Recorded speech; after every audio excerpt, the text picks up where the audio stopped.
이거에 대해서 우리 시니어 플러스의 조 이사장님이 협동작업으로 진행을 하는 데한테 가능성이 많습니까?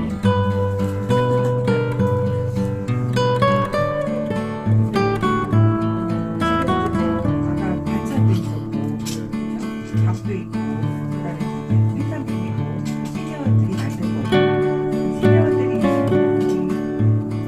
밥을 만드는 일, 그래서 돈을 만드는 게 굉장히 다급하잖아요.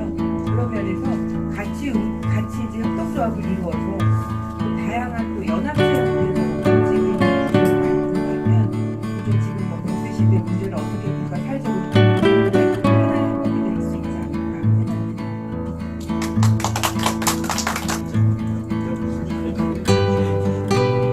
일단 그 한국 이거 돼가지고 요즘 사업 대학교가 있으니까 중소기업센터에서 돈 받아가지고 조금 받아서 하고, 다음에 우리 유통센터에 김아람 박사님 그돈 작업해가지고 그거 유통작 작업 조금 나오면 해가지고 사업해야지. 여기서 뭐 사업한다고 돌아다니는 사람도 거의 보면 별로 없어요. 앞이 한 20년 있으면 여기 나온 아이템도 좋아가지고 하면 이 손안에는 에밀과 손이 들어있습니다. 그리고 와인 포션뱅 필름을 위해서 그래서 나머지는 그 기존의 신사들이 그래서 엄지발 그런 없이 예를 들면 내가 여기 나오는 이유는 반창기 회사들이 늘어나고 그걸 하셔가지고 거기다 전시해 놓고 돈 낫게 소개합니다. 알겠습니다. 고맙습니다. 자, 다음에는 오늘의 하이라이트 중에 우리 이창호 회장님하고 그다음에 조영미 이사장님 나오셔서 뭐 앞에 번 가시더라도 저희들이 메인이니까 이 사업을 우리 이창호 회장님은 지금 충북도에서 8억 전문 지원 자금을 받았습니다. 지금. 그리고 조영미 이사장님은 보고 있으니까 먼저 하실래요? 먼저 하시고 하시고 같이 해서.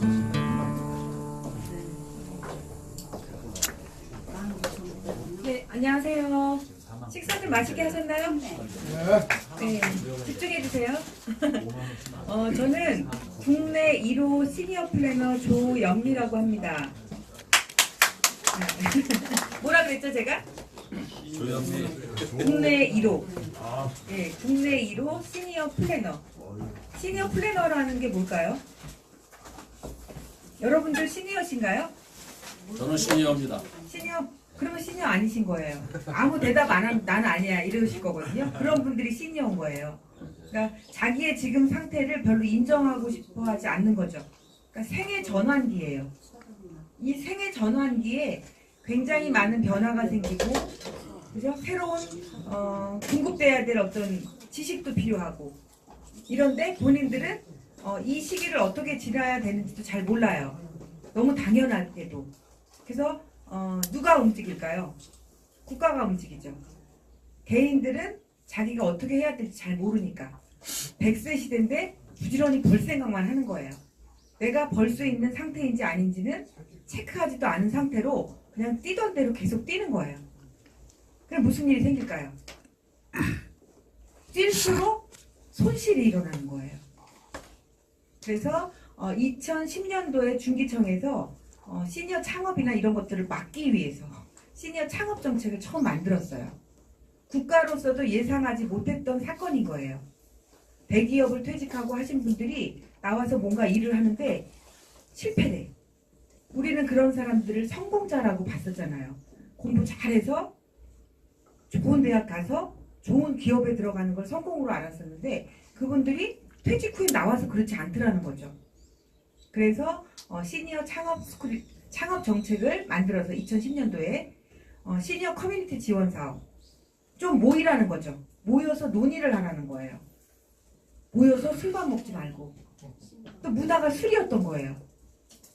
그래서 그런 문화를 분석한 상태로 정책이 나왔는데 커뮤니티 지원과 학습과 창업 공간 지원. 그래서 이제 그 사업이 3년이 수행이 되고 끝났어요. 별다른 결실을 못 보고. 그리고 지금 여러분들이 앉아 계신 이곳이 제가 볼 때는 그 후속 버전이에요. 서울시 50플러스 재단에서 만드는 이 공간이 그 시니어 창업스쿨의 후속 작업이라고 보여요. 그 다음에 이제 이 50플러스 재단이 이 공간을 만들기까지는 2007년부터 처음 시니어 교육을 시작했어요.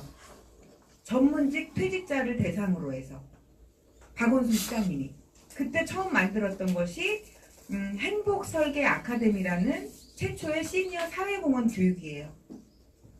그래서 시니어들은 일단은 퇴직 후에 전문직에 계셨던 분들은 1차적으로는 사회공헌 활동을 하는 게 맞다라고 정의를 내렸던 거죠. 그리고 지금 다시 이제 여러 우여곡절 끝에 이제 3년 전에 50플러스 재단이 만들어지고 그 50대를 위한 인생 학교라는 개념으로 이 캠퍼스가 지금 곳곳에 들어서고 있고 좀 구 단위로는 센터가 들어서고 있어요. 이곳에서도 작은 돈들이 지원이 돼요. 우선은 큰 사업은 하지 말라는 거예요. 왜냐면 우리는 지금 이 흐름하고는 좀 하나 엇갈려 있거든요. 새로운 시대잖아요. 근데 우리는 옛날식의 사고를 가지고 있잖아요. 근데 본인은 인식하지 못해요. 그 본인들끼리 어울리는 한은 절대 인식을 못해요. 서로 맞는 것 같은 거야. 근데 답이 안 나와요. 그래서 새로운 교육들, 좀 젊은 친구들에게도 듣고 젊은 새로운 전문가들에게 듣고 그러니까 다양한 교육 프로그램들이 이곳에서 돌아가죠. 그리고 각자 좀 너무 비슷한 사람들끼리만 만나서 얘기를 하면 맨날 그 얘기란 말이에요.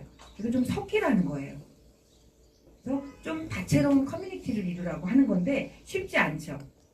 그래서 누군가 이제 커뮤니티를 외부에서 설계해주는 사람이 필요해요. 저는 그게 시니어 플래너라고 봐요.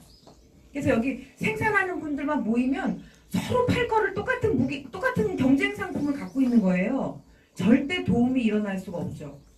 그렇지만 소비자 집단들도 있거든요. 또 그런 분들하고 섞이면 새로운 아이디어도 나올 수 있고 그래서 유사 그룹이 아닌 조금 다양한 그룹으로 만나지는 계기들이 이제 이런 공간들 그 다음에 지역의 뭐 주민센터라든지 뭐 평생교육원이라든지 굉장히 다양한 50대 이후에게 교육을 하는 공간들이 엄청나게 생겨나고 있어요. 그것을 통해서 우리는 또 새롭게 다양한 사람들과 만나는 계기가 마련되고 있고 그리고 약간의 돈이 지원이 되고 또 단계적으로 뭔가 일을 할 수 있도록 이렇게 컨설팅도 해주고 이렇게 지금 뭐 중기청 사업뿐만 아니라 전 부처에서 지원 사업을 하고 있어요. 이것의 핵심이 주민자치의 시대라는 거예요. 그래서 여러분들은 지금 이제 주민자치의 시대를 살기 때문에 국가 돈을 내 일의 필요에 따라서 갖다 쓰는 방법을 아셔야 돼요. 그게 뭐냐면 제안서를 쓴다거나 공식이 있잖아요. 국가 보조금을 받는다면 보조금을 관리하는 방법이라든지 이게 다 규정으로 있어요. 그리고 온라인을 두드려 보면 다 나와요. 핵심은 온라인의 활용이라는 거죠. 그게 안 되면 좀 젊은 사람들하고 협업을 한다든지 모든 정보는 온라인 안에 공개돼 있고 내가 찾느냐 못 찾느냐의 차이예요. 거기에서 자꾸 유통의 단계가 생기면 나는 비용 지불을 하게 되는 거예요. 시장 원리는 단순하죠. 내가 직접 찾아서 쓸 수 있으면 나는 경쟁력 있는 상품을 팔 수 있는 거고 내가 단계 여러 사람의 도움을 필요로 하면 나는 경쟁력이 떨어지는 거죠. 그것을 최종 정리해서 저는 지금 제가 시니어 플래너라는 이 활동을 하면서 계속 국가가 홍보를 해줬어요. 왜냐하면 나라에서 필요로 한 일을 개인이 만들었기 때문에. 그래서 지난해에는 고용노동부에서 중장년 인생 이망 유망직종으로 선정을 해서 네이버에다가 네이버 TV에 홍보를 해줬고 자기네가 다 영상 촬영해가지고 그럼 저는 국가가 홍보해주니까 브랜드 가치가 올라가겠죠. 제 돈 내고 막 홍보해도 홍보 안 돼요. 사람들이 잘 안 믿으니까. 근데 국가가 브랜드를 인정을 해주니까. 그래서 이제 네이버에 시니어 플래너라고 치시면 제 영상을 보실 수 있어요. 그리고 요번에 이제 인사혁신처에서 공무원들의 퇴직 후가 굉장히 우리 공무원분들 답답해 하잖아요. 우리가 공무원들 대할 때. 공동력이라고. 근데 그분들이 퇴직하면 그분들이 답답해져요.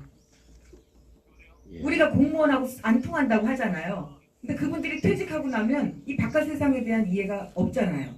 그래서 공무원분들이 굉장히 퇴직과 불안정한 집단이에요. 제가 10년 전부터 공무원 교육을 했었는데 이번에 인사혁신처에서 퇴직 공무원들에게 창직, 직업을 만들어서 밖에 나가게 하도록, 그러니까 딴 일은 섣불리 하지 말라는 거죠.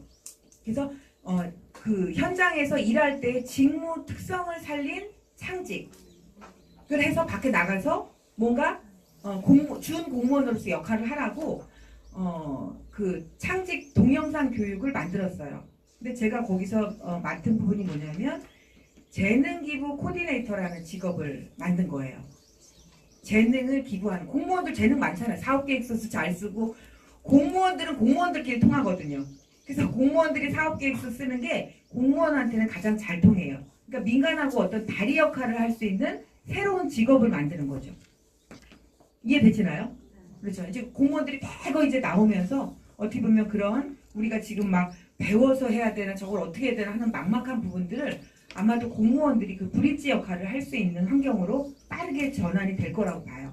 그래서 재능기부 코디네이터라는 이제 동영상을 만들었고, 그게 이제 4월에 퇴직 공무원들, 퇴직 전후 공무원들, 전 공무원들한테 이제 쫙 퍼진대요. 그러면 제가 또 홍보가 된 거죠. 국가기관의 프로젝트를 했으니까.